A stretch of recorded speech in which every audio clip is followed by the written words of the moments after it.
palavra do Senhor nesta noite, e é uma oportunidade ímpar, nós podemos fazer isso, quando nós nos reunimos no nome de Jesus, para estudar a sua palavra, reservar esse tempo. Queridos, eu quero pensar com vocês, na primeira epístola do apóstolo Pedro, capítulo 2, enquanto você vai abrindo aí, apenas para a gente lembrar aqui, o apóstolo Pedro, ele vai falar no primeiro capítulo, sobre os motivos de ações de graças, que Deus nos tirou de uma vida de pecado, Ele nos regenerou, Ele proporcionou para nós uma coroa, uma herança, algo maravilhoso que ladrão nenhum pode roubar. Ele vai falar sobre a santidade na vida, no amor. No capítulo 2, ele começa falando aqui, sobre algumas atitudes que nós devemos ter como cristãos. Ele vai falar uma expressão, que a gente conhece muito, lá no versículo de número 9, por exemplo, nós somos raça eleita, nós somos sacerdócio real, nação santa, povo de propriedade exclusiva de Deus, a fim de proclamar. Ele vai falar essa verdade maravilhosa, e se a gente ficasse só aqui, estava bom demais, não é? Ia ficar tipo os discípulos lá, quando estavam com Jesus, e eles falam assim: ô Jesus, vamos fazer uma tendazinha aqui, vamos montar um acampamento, vamos ficar aqui, que aqui está bom demais. Não foi isso que eles falaram com Jesus? Mas a vida é para ser vivida. A vida tem os desafios da caminhada, e é isso que nós estamos vivendo no nosso tempo hoje, desafios na nossa caminhada. E aí nós vamos meditar então a partir do versículo 11, 1 Pedro capítulo 2, do versículo 11 ao versículo 17. Eu quero pensar com os irmãos nessa noite no tema testemunhando, ou testemunhas num mundo ímpio. Testemunhas num mundo ímpio. Esse é o nosso desafio. Quando tudo parece perdido, quando a corrupção está cada vez mais crescente, ou talvez vindo mais à tona, não sei. Quando a maldade está crescendo, a violência, quando parece que tudo está indo de mal a pior, Deus não perdeu o controle. Deus continua no controle de todas as coisas. Ele é o nosso Deus, o soberano. Mesmo que parece que a situação não tem como se reverter, Deus continua sendo Deus. Se você olhar lá para Gênesis, o mundo estava cheio de violência. Quando Deus olhou para o mundo, viu que a violência tinha se multiplicado sobremaneira. Mas Ele olhou para a terra e viu um homem. Em Gênesis diz assim: Noé andava com Deus. Noé andava com Deus. E Noé foi chamado por Deus para construir uma arca. E Deus então falou com Noé: Noé, convida outros. E Noé saiu convidando. E Noé foi construindo uma arca. Assim é a nossa tarefa hoje. Nós hoje, né, Ramon? Não precisa mais construir arca. Precisa? Não, né? Precisa, pastor, construir arca? Mas a gente tem que anunciar que existe uma arca. A arca é Jesus. Nós devemos convidar as pessoas para vir até Jesus. Nós devemos dizer para as pessoas: olha, existe uma arca. Você não quer entrar nela, não? Existe uma porta, essa porta é Jesus. Pode ser que muitos não vão querer dar ouvidos, assim como no tempo de Noé.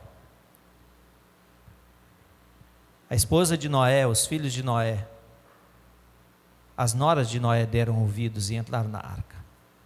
Os outros, quando tentaram entrar, já era tarde, porque acabou o tempo da oportunidade. Assim, amados, está chegando o fim do tempo da oportunidade. Mas enquanto estamos aqui, nós precisamos ser testemunhas neste mundo ímpio, neste mundo caído. Vamos ler o texto? Eu convido os irmãos para que leiam os versículos pares, eu vou ler os versículos ímpares. 1 Pedro, capítulo 2, do versículo 11 ao versículo 17, eu lerei os ímpares e a igreja os pares. Diz assim: amados, exorto-vos como peregrinos e forasteiros que sois, a vos absterdes das paixões carnais que fazem guerra contra a alma.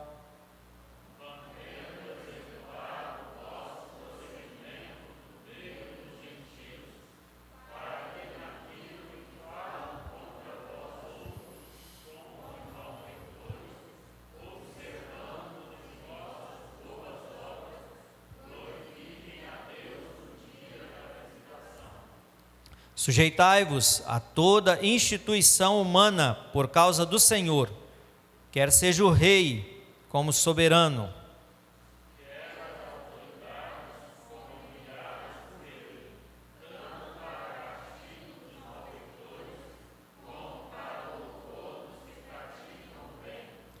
Porque assim é a vontade de Deus, que pela prática do bem façais emudecer a ignorância dos insensatos.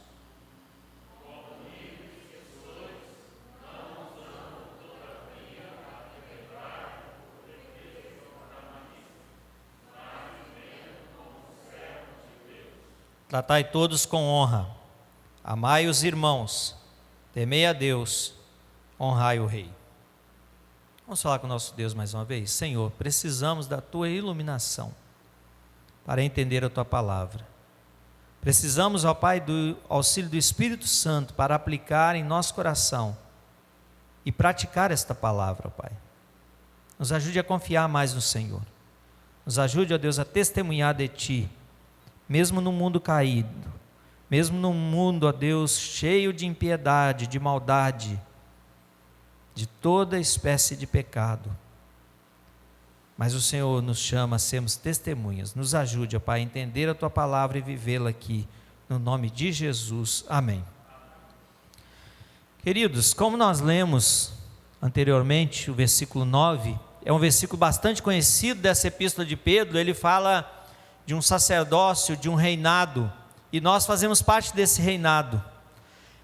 Mas é como se agora Pedro dissesse: tudo bem, você faz parte de um reino, você tem uma coroa já garantida, mas tem aqui uma exortação: amados, exorto-vos como peregrinos e forasteiros que sois. O versículo de número 11 traz aqui uma exortação a cada um de nós. É um chamado, é um desafio para nós, de algo que nós precisamos viver. Então, primeiro nós precisamos entender, amados, que neste mundo nós somos peregrinos. Nós estamos aqui de passagem. Vamos pensar que você saiu daqui e foi passear, você foi fazer turismo e passou, de repente, um mês no meio de um outro povo, numa outra cultura. Você passando esse um mês lá, você consegue assimilar tudo desta cultura? Se você passar um ano, você consegue assimilar tudo daquela cultura? Viver do jeito deles, vestir do jeito deles, comer, pensar como eles pensam? Dificilmente. É provável que com uns 30 anos que você conviva no meio desse povo, você não adquira nem a metade do que aquela cultura é e do que ela vive, de como que ela pensa. Nós estamos aqui neste mundo de passagem. Só que por causa da nossa natureza pecaminosa, nós acabamos adquirindo muitos conceitos e valores que são deste mundo, que está em impiedade, vivendo em impiedade, a maldade está crescendo. E esse é o nosso desafio, nos lembrar que nós não somos daqui. O apóstolo Pedro vai dizer para aqueles irmãos que estavam passando por lutas, por adversidades, por perseguições, que eles deveriam lembrar sempre de que eles eram peregrinos e forasteiros. Eu e você precisamos entender isso, meu querido. Mas por que nós então nos apegamos aqui? Por que nós nos apegamos tanto às coisas daqui? Por que nós passamos a viver pensando no que é daqui? justamente por causa dessa nossa natureza. E o apóstolo Pedro então vem nos alertar: olha, exorto-vos como peregrinos e forasteiros que sois. A quê? Parte B do versículo 11: a vos absterdes das paixões carnais que fazem guerra contra a alma. Veja aí, abster das paixões carnais. Abster, amado, significa fugir. Abster significa estar distante. Por quê? Porque o nosso corpo tem desejos carnais, desejos pecaminosos. Mas o apóstolo Pedro vem dizendo: olha, vocês precisam fugir dessas coisas, vocês precisam ficar distante dessas coisas. Mas a nossa tendência, às vezes, até por conhecer a Jesus, por conhecer Cristo, conhecer as Escrituras, às vezes nós podemos dizer assim: não, mas eu sou forte, eu nunca vou cair. Às vezes nós até julgamos pessoas e dizemos assim: e fulano caiu, eu jamais faria isso. Queridos, é um engano nós pensarmos ou agirmos assim, porque a nossa força, a nossa capacidade em nós mesmos não é suficiente para vencermos. Por isso nós precisamos do Espírito Santo na nossa vida. Por isso o apóstolo Paulo vai dizer: enchei-vos do Espírito. Quanto mais cheios do Espírito, mais nós somos capacitados, mas não por causa de nós, mas por causa do Espírito que está em nós. Por causa do Espírito Santo que habita em nós, é que nós vamos colocar em prática isso aqui que o apóstolo Pedro agora está falando nesse versículo 11: abster das paixões carnais que fazem guerra contra a nossa alma. Lamentavelmente, muitas vezes, nós damos vazão a essa natureza carnal, a esse desejo pecaminoso, e com isso nós amamos mais esse pecado do que amamos a Deus. O pecado, ele tem um poder grandioso. O pecado, irmãos, muitas vezes, vamos pensar aí, eu não sei aí qual a fruta que você gosta, né? Eu não estou falando que lá no jardim foi maçã não, tá bom? Mas é porque eu gosto de maçã, eu como maçã. Uva mais ou menos, né? Se for sem caroço, talvez assim com um esforçozinho. Mas pensa naquela fruta doce, aí você, essa fruta é doce, que fruta saborosa. O pecado é como se fosse uma fruta doce, mas o resultado é amargo, o resultado é dolorido. O pecado tem uma boa aparência, mas o resultado é terrível, é destruidor. Ele destrói a própria pessoa, ele destrói às vezes a própria família, ele destrói a vida de outras pessoas. O pecado, infelizmente, tem essa capacidade. Tem um pregador que é amigo do pastor Everson, não é meu. O pastor Everson que fala que é amigo dele, né? Que ele não sabe como é que é assim, né, pastor? John Piper diz assim: pecado é glória de Deus não honrada, santidade não reverenciada, grandeza de Deus não admirada, poder de Deus não reconhecido. Vou repetir: pecado é glória de Deus não honrada, é santidade não reverenciada, grandeza de Deus não admirada, poder de Deus não reconhecido. Isso é pecado. Quando nós fazemos coisas que não glorificam a Deus, quando nós tomamos atitudes, falamos, agimos, pensamos de forma que não vai agradar a Deus, então Pedro está dizendo: se abstenha, meu irmão, disso, deixe isso de lado, fuja disso.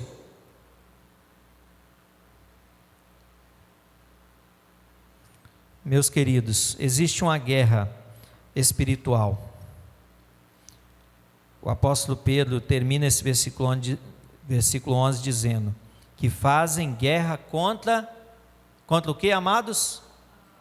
Uma pergunta: por que a gente guerreia então contra as pessoas? Por que a gente briga com as pessoas? Por que a gente deseja o mal das pessoas? O texto aqui está dizendo que nós precisamos nos abster dessas paixões, porque isso faz guerra contra a nossa alma. É algo interior, é algo dentro de nós. Se nós enchemos o nosso coração daquilo que é ruim, daquilo que é pecaminoso, daquilo que é contrário à vontade de Deus, daqui é que vai sair coisas ruins. Existe uma guerra espiritual. E eu e você precisamos entender isso. Porque muitas vezes nós brigamos com a outra pessoa. Com o nosso cônjuge, com o nosso filho, com o nosso pai, com o nosso irmão.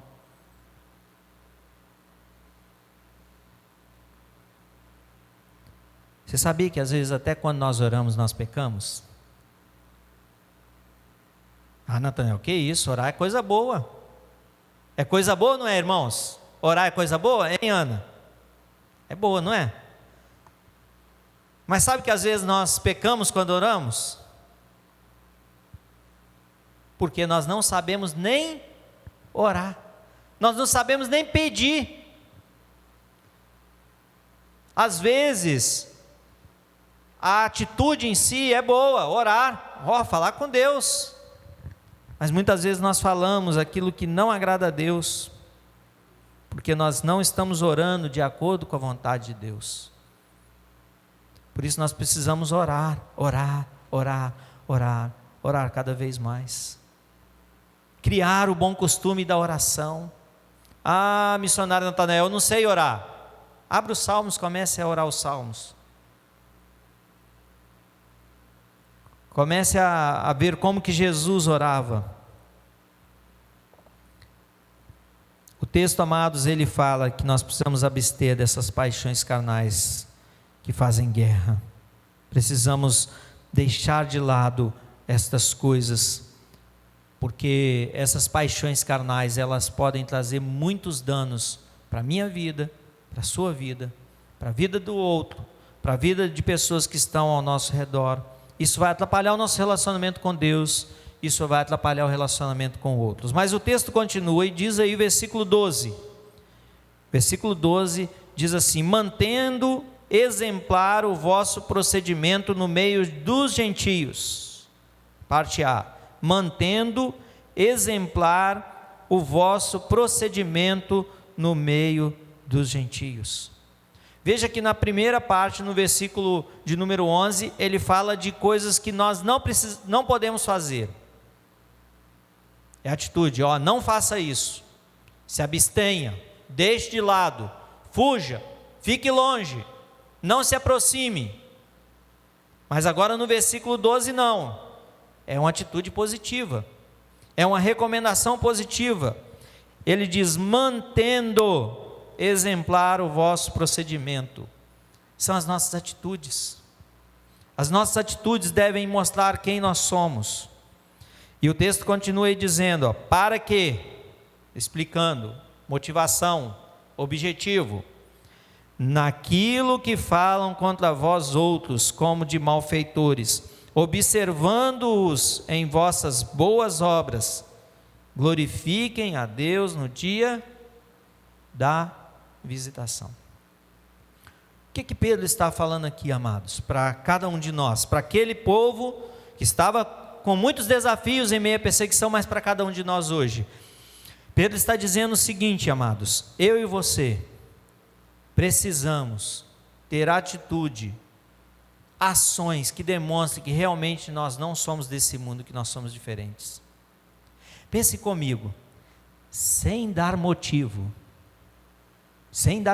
as pessoas já falam mal dos crentes, não é verdade? Imagine se a gente dá motivo. Só de você às vezes demonstrar que você é cristão, já se fala mal. E por que alguns crentes ainda dão motivos? Com mau testemunho, com a maneira errada de agir e de viver.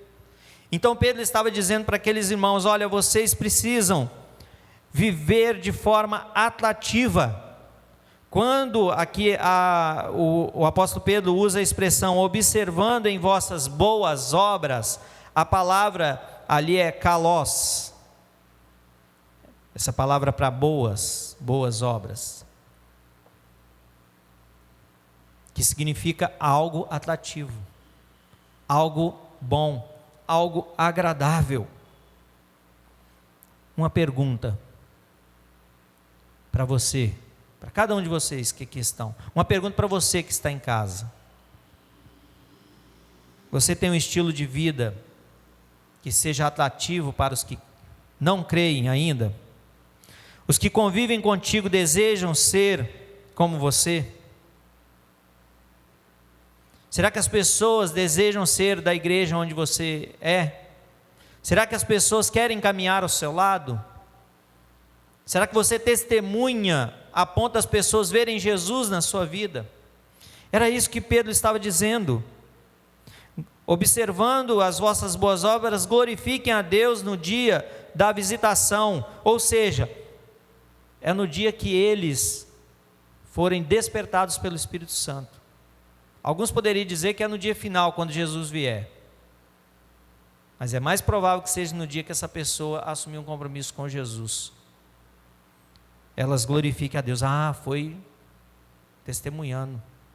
Foi por causa do testemunho. Eu conhecia Cristo. Eu conhecia Jesus. Quando nós olhamos para Jesus, lá em Mateus, ele tem ali a narrativa das bem-aventuranças. E Jesus então fala ali de várias atitudes que cada um de nós precisamos ter da bem-aventurança. Bem-aventurado por isso, por aquilo, por aquilo, por aquilo. Quando termina essa parte, Jesus então passa para a ação. Desafia aqueles discípulos para a ação. E nós até cantamos aqui, antes de começar o culto, a gente estava aqui cantando várias músicas. E uma delas que nós cantamos, do compositor e cantor Daniel de Souza, nós somos sal da terra e luz do mundo. Veja que Jesus acaba de falar das bem-aventuranças e fala assim: mas vocês devem ser sal da terra e luz do mundo. Sal para conservar, sal para não deixar estragar, luz para mostrar o caminho. Não há luz em nós, mas há a luz de Jesus. Que a nossa luz é bem fraquinha. É aquelas lâmpadas antigas, que ficava bem amarelada. Agora não, tem as de LEDs potentes, clareiam bastante, não é? Poucos dias, eu abri um parênteses aqui, eu estava vendo a primeira transmissão que nós fizemos aqui, em abril do ano passado, final de abril, se eu não me engano. A imagem estava bem amarelada, foi Miqueias que pregou nesse culto. Ou estava fazendo liturgia, não sei. Sei que aparece Miqueias na foto assim, bem amarelada, irmãos. Eu falei, nossa, nós melhoramos bastante, hein? Hoje está mais claro, está mais visível, qualidade melhor. Porque houve um desenvolvimento, uma melhoria. Espiritualmente, amados, eu e você somos chamados a ser luz, luz de Jesus, luz que clareia, luz que ilumina. Pensa, irmãos, José lá no Egito, ele não estava em crise, em problemas? Você acha que ele sofreu ou não? Sim ou não? Ele se deixou levar pela circunstância adversa? Ele ficou lá murmurando, coitadinho de mim, fui vendido pelos meus irmãos, estou aqui como escravo. Ele foi luz, irmãos, no meio de um mundo de impiedade, num mundo muito idólatra, onde tinham várias divindades no Egito, mas José decidiu ser diferente.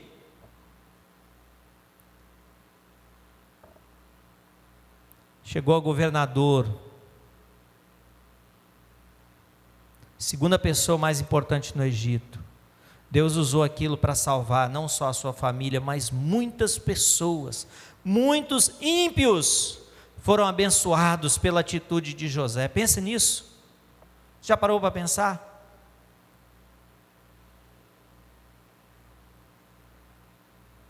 boas obras que glorificam a Deus.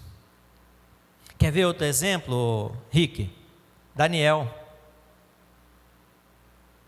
Daniel tinha tudo para ser um reclamão, um murmurador. Entendeu, Rodrigo?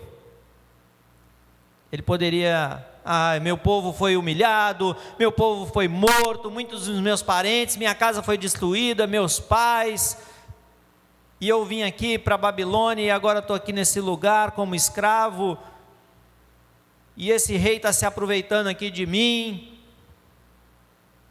Daniel tomou uma decisão de agradar a Deus. E é interessante, irmãos, pare para pensar um pouquinho no que Deus fez na vida de Daniel.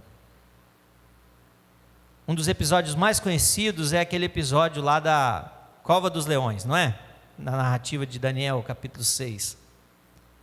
Daniel, irmãos, testemunhou a tal ponto naquele lugar, que o rei ficou incomodado. O rei foi enganado pelos seus subordinados para fazer aquela lei. O rei, até o fim do dia, tentou salvar Daniel. Olha lá no texto, está lá. O rei ficou tentando, pensando, matutando, como é que eu vou fazer? Eu tenho que salvar Daniel, porque Daniel é um cara bom. O Daniel faz o que é certo. Eu fui enganado aqui por essas pessoas, eu fiz esse documento, essa lei, e agora como é que eu vou fazer? Tenho que fazer alguma coisa por Daniel. E chegou o fim do dia e os sátrapas, os governadores, os outros que tinham feito aquela artimanha contra Daniel, estão ali pressionando o rei: o rei, só tem que tomar decisão, tem que tomar decisão. E o rei então toma a decisão, segundo a lei do seu povo. Daniel, não vai ter jeito. Quem sabe, Daniel, o seu Deus te salva.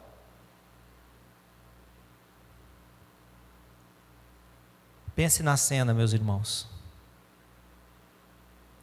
Daniel é jogado na cova dos leões. A Bíblia fala em Daniel capítulo 6, que naquela noite aquele rei não dormiu. A Bíblia não fala o horário, mas o texto diz que pela manhã o rei vai lá. O rei não tinha conseguido dormir. Trouxeram coisas para acalmar o rei não tem nada que me acalme, eu estou preocupado. E o rei vai lá e não sei assim, se o rei fez um grito alto ou foi baixo, ou se foi, será que Daniel está vivo? Ô Daniel, de repente sai um bocejo, né? Acordando, começa a limpar os olhos. Ué, Daniel, você está dormindo? Eu não consegui dormir, você dormiu? Eu estou aqui, passei a noite em claro e você está descansado. Que é isso, Daniel?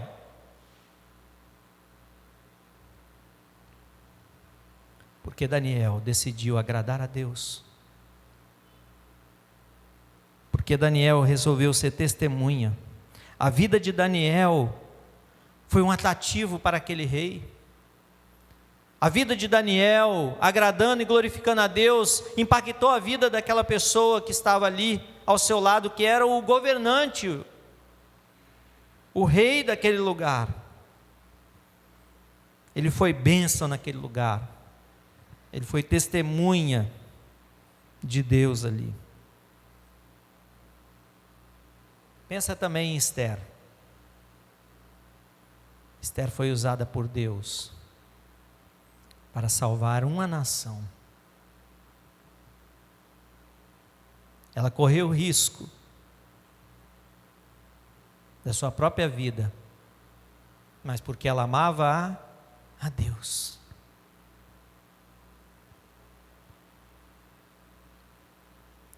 Mantendo o exemplar procedimento, versículo 12, para naquilo que falam contra vós outros, como de malfeitores, observando as vossas boas obras, glorifiquem a Deus. Meus queridos, não vamos entrar aí em discussões vãs. Não vamos entrar em assuntos que não vão glorificar a Deus. Deus decidiu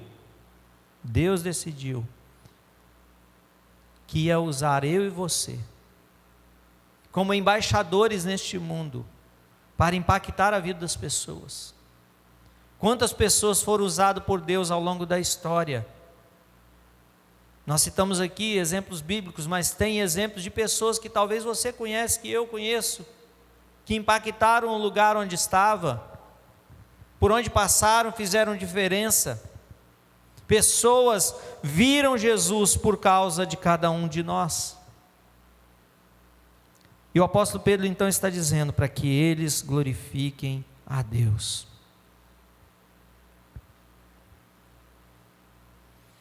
O texto continua e diz assim, versículo de número 13: sujeitai-vos a toda instituição humana por causa do Senhor, quer seja ao rei como soberano, quer as autoridades como enviadas por ele, tanto para castigo dos malfeitores como para louvor dos que praticam o bem. Porque assim é a vontade de Deus, que pela prática do bem façais emudecer a ignorância dos insensatos. Queridos, Pedro vai aqui trazer uma explicação. Eu e você somos chamados a sujeitar a toda instituição humana. Mas, preste atenção, sem deixar de glorificar a Deus. Devemos sujeitar as instituições humanas, sem deixar de glorificar a Deus. Quer ver o maior exemplo disso? Jesus. Certa feita, os fariseus queriam pegar Jesus numa armadilha e falaram sobre o imposto, questionando Jesus. Lembra desse episódio? Qual foi a resposta de Jesus? Hein?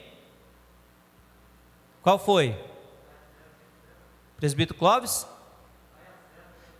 Irmãos, você que está na transmissão aí assistindo, o Clóvis falou assim: dai a César o que é de César, dai a Deus o que é de Deus. É isso aí. Jesus não ficou ali discutindo outras coisas, não entrou em pormenores. Aliás, Jesus quebrou as pernas deles. E Jesus mostrou quem realmente governa. Quem governa é Deus. César, moedinha.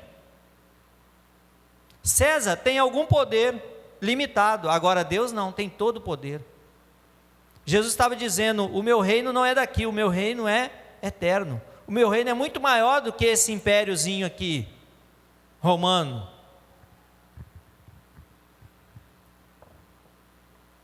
Meus queridos, vamos caminhar aqui, sim, mas com os nossos olhos lá. Devemos sim nos sujeitar às autoridades aqui, sim, mas o texto fala que é por causa do Senhor. Versículo 13: sujeitai-vos a toda instituição humana. O que está dizendo aí? Por causa do Senhor. Não é por minha causa, não é pela causa da igreja, denominação, não é por causa de partido político ou de ideias deste ou daquele, mas é por causa do Senhor. Porque as mentiras, elas estão aí. Deixa eu te fazer uma pergunta, você que está estudando, ou acabou de estudar, ou ainda vai estudar aí no sentido secular. Não briga comigo não, tá, professora? Você acredita em tudo que está escrito no livro de história da sua escola? Que você usa? Você acredita em tudo que está ali? Tem mentira ali, irmãos. Tem coisa errada ali, porque cada um que escreveu, escreveu do jeito que ele achou que deveria ser escrito. E nem tudo da história ele escreveu.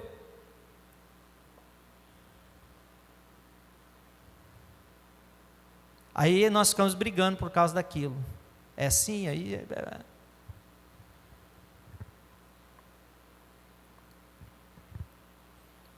Sujeitai-vos por causa do Senhor. Quer seja o rei, o soberano, a autoridade, porque é a vontade de Deus que nós possamos praticar o bem.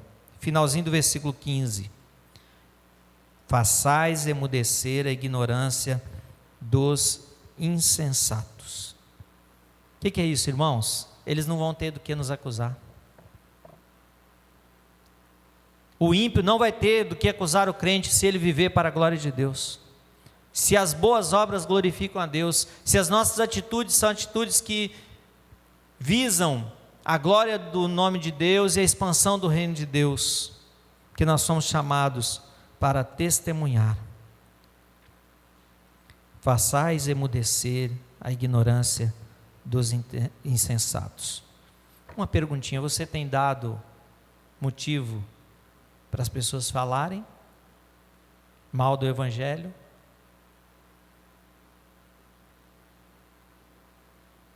Precisamos testemunhar de Jesus, também nos sujeitando às autoridades. Natanael, mas o prefeito, mas o governador, mas o presidente, mas o fulano de tal, o partido tal, o partido B, o A, o C, o D e por aí vai, né? No Brasil é tantas letras, né? Tantos códigos lá, tantos partidos, tantos números, você até se perde. É difícil, Natanael, se sujeitar a eles. Coloque diante de Deus. Fale com Deus. Se você acha que está sendo injustiçado, fale com Deus, Deus resolve. Você não acha que Deus resolve, não? Hein? Deus resolve ou não resolve? Deus resolve, do jeito que Ele quiser, Ele resolve. Se Deus quiser tirar um governador, um presidente, um partido político, acabar com ele, prefeito da cidade, Ele tira, porque Ele é Deus. Se Ele quiser trazer toda a corrupção à tona, Ele traz de uma hora para outra.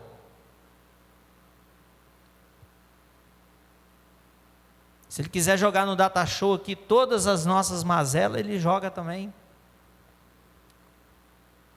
Porque às vezes a gente acha que só o outro que é pecador, só o outro que tem corrupção, não é? Mas nós somos chamados, amados, a sermos testemunhas no meio de um mundo ímpio, que vive na impiedade. É difícil? Concordo com você que é difícil, humanamente é difícil. Humanamente nós não conseguimos. Por nós mesmos nós iremos fracassar nesta tarefa. Mas por isso nós precisamos ser cheios do Espírito Santo do Senhor. Buscarmos mais nos alimentar da palavra de Deus, de uma vida com Deus, para que nós possamos ser testemunhas mesmo num mundo caído como nós vivemos. O texto termina dizendo assim, versículo 16 e 17: como livres que sois, não usando todavia a liberdade por pretexto da malícia, mas vivendo como servos de Deus, tratai todos com honra, amai os irmãos, temei a Deus, honrai o rei. Queridos, quando Pedro fala aqui, não usando todavia a liberdade como livres que sois, significa que nós não estamos mais presos ao pecado. Aquele que teve um encontro com o Senhor Jesus, ele é livre do pecado, ele é servo de Deus. É diferente. Natanael, mas não é servo do pecado, mas é servo de Deus, é escravo de Deus. Meu querido, você quer ser escravo de quem? Do pecado ou de Deus? Porque em Deus nós temos liberdade. Você sabia? Uma vez eu estava conversando com uma pessoa que fumava, e ela falava que não conseguia largar de fumar. E eu disse para ela, me dá esse cigarro aí, que eu vou fumar. Ela espantou. Você vai, Natália? Eu falei, eu tenho a escolha. Eu posso escolher fumar ou não. Agora e você? Aí ele, eu sou escravo disso, eu não consigo largar isso. Porque é um vício. Ele se apegou àquilo. Agora poderia ser que se eu desse uma tragada, pronto, eu me tornaria escravo a partir daquele dia. Eu não dei não, tá, gente? Pode ficar tranquilo. Mas se eu desse a tragada, poderia ser que eu ia me tornar escravo daquilo. É assim que começam muitos vícios. Vai nas casas de recuperação e conversa lá com as pessoas que estão em tratamento. Todos eles vão dizer.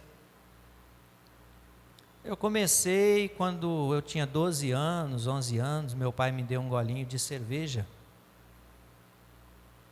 A minha mãe deixou eu fumar um pouquinho, um cigarro.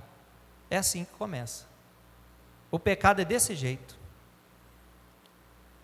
A pessoa faz uma vez, já era. Se não for a misericórdia de Deus, a pessoa se torna um escravo.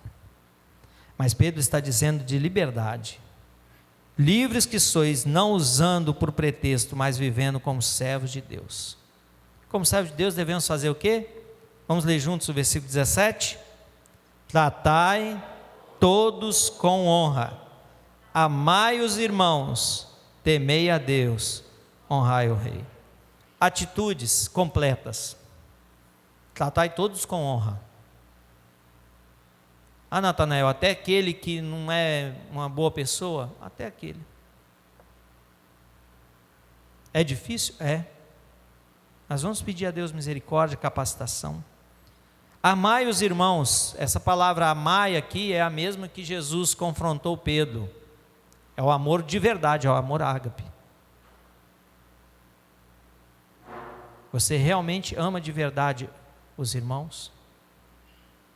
Você está preocupado com o irmão? Você quer realmente viver como irmão em Cristo? Temei a Deus, honrai o rei. São atitudes que eu e você precisamos ter. Meus queridos, o apóstolo Pedro está falando aqui de como ter uma vida que glorifique a Deus. O apóstolo Pedro está nos chamando a testemunharmos mesmo num mundo caído e num mundo que está vivendo em impiedade. Você tem sido testemunha? Pense um pouquinho. Você tem sido verdadeiramente testemunha de Jesus? Você realmente tem brilhado a luz de Jesus? Você tem mostrado que você verdadeiramente é do reino de Deus, não é do reino daqui? A palavra de Deus nos exorta e nos diz: nós somos aqui peregrinos, forasteiros, estamos de passagem. Meus irmãos, não vamos nos apegar aqui. Estamos vendo muitas notícias ruins aí no noticiário, né? É verdade, alguns noticiários aí só falam sobre o vírus, né? Mas quando você abre outros sites, você vai ver que tem muitas outras coisas acontecendo no mundo, também terríveis, também difíceis. Moçambique, essa semana de novo, na região de Pemba, Estado Islâmico matou várias pessoas. Eu vi imagens de homens com a cabeça cortada. O Estado Islâmico invadiu a cidade. Os que fugiram para o norte tiveram que fugir no meio da mata, arrumar barco em rios para chegar na Tanzânia. Os que foram para o sul foram pegos na emboscada pelo Estado Islâmico e muitos tiveram suas cabeças decepadas. Maldade. Por causa disso aqui, por causa de poder, de status. Em Bangladesh tem muitas pessoas daquele povo que eu coloquei lá no grupo, que estão longe de suas casas, refugiados. Estima-se mais de 800 mil. Nos Estados Unidos, o Biden não resolveu o problema que ele criticou o Trump. 4.000 crianças estão jogadas, filhos de imigrantes, jogadas no chão, apenas com um colchão. Em torno de 4.000 crianças e adolescentes separados dos seus pais. O mundo está assim, irmãos, vivendo, não sei se é o ápice, mas está lá em cima a maldade e a impiedade humana. Mas eu e você somos chamados a sermos testemunhas. Sejamos como Daniel. Vamos viver de tal forma que sejamos atrativos até mesmo para o governante.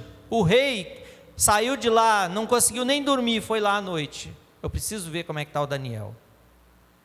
Eu preciso ver o que aconteceu com Daniel. Quem sabe o Deus de Daniel livrou ele.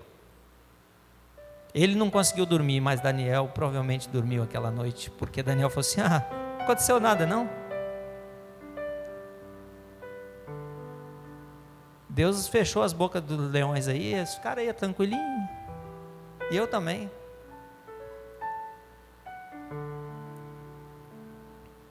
Paulo, irmãos, entendeu isso, o que é viver para Deus. Pensa Paulo escrevendo aos Filipenses e dizendo para eles que a prisão estava contribuindo para o progresso do Evangelho. Pensa, irmãos, como é que Deus faz as coisas, não é? Talvez as pessoas ficaram pensando: agora o nosso grande apóstolo, o nosso grande missionário, aquele plantador de igreja, aquele que tanto nos ajuda, foi preso, acabou a igreja, fechou a igreja, não tem mais igreja. Deus usou aquilo, sabe para quê, irmãos? Levantar muitos outros para pregar a palavra. Deus usou aquilo para que o Evangelho fosse expandido para muitos lugares. E pensa, César achou que estava fazendo uma grande coisa. Estou prendendo aqui o missionário, o bambambam deles. Vou colocar na prisão. Se deu mal César. Sabe por quê? Paulo na cadeia testemunhou de Jesus. E os soldados de elite de César se converteram a Jesus. Deus usa aquilo que é mal, aquilo que é ruim, para glorificar o seu próprio nome. Paulo depois vai escrever e fala: os da casa de César te saúdam. Quem eram esses da casa de César? Quem eram, irmãos? Os funcionários de César. Eram os da guarda lá de elite. Não sabia César que ele estava colocando uma pessoa, achando que estava fazendo uma grande maldade, mas tudo aquilo estava contribuindo para o progresso do Evangelho. Quem sabe essa pandemia está contribuindo, quem sabe não, certamente está contribuindo em muito para o progresso do Evangelho. É difícil, é. Parentes e amigos nossos faleceram, sim. Pessoas chegadas faleceram nesse período, amigos, familiares. Um dos meus tios faleceu o ano passado. Um amigão nosso, pastor Gilberto. E talvez você conheça algum parente, tenha algum amigo, algum colega de trabalho que faleceu.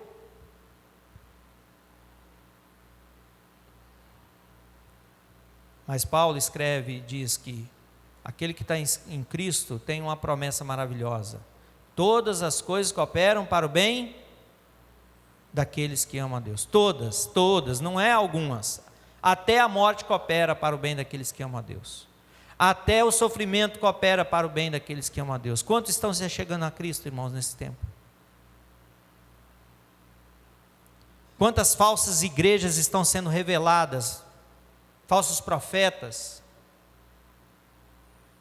Você já parou para pensar nisso? Quantos falsos profetas foram revelados nesse tempo de pandemia?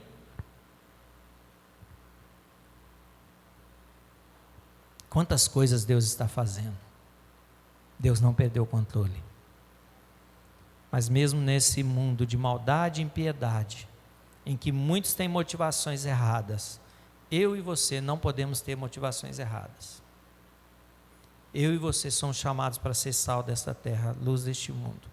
Eu e você somos chamados para sermos testemunhas de Jesus. Eu e você estamos aqui apenas de passagem. Como Pedro disse aqui no versículo 11, somos peregrinos, somos forasteiros. Nós somos chamados para adorar a Deus e viver para a glória dele. Curva a sua cabeça, meu querido irmão, vamos falar com Deus. Primeiro eu gostaria que você dissesse para Deus: Senhor, eu não tenho sido uma boa testemunha. Se é isso que você sente no seu coração, se você sente que você não tem sido uma boa testemunha, diz para o Senhor: Senhor, eu não tenho sido uma boa testemunha. Senhor, eu não tenho conseguido me abster das paixões carnais. Eu não tenho conseguido me afastar destas coisas.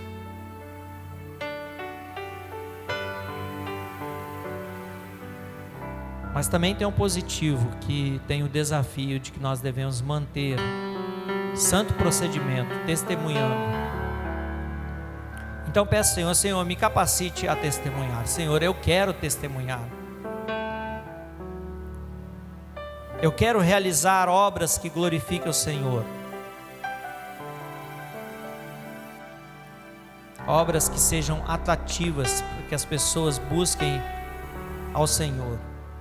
Que eu seja instrumento de bênção, jamais de maldição, nem de tropeço para ninguém. Fale com o Senhor.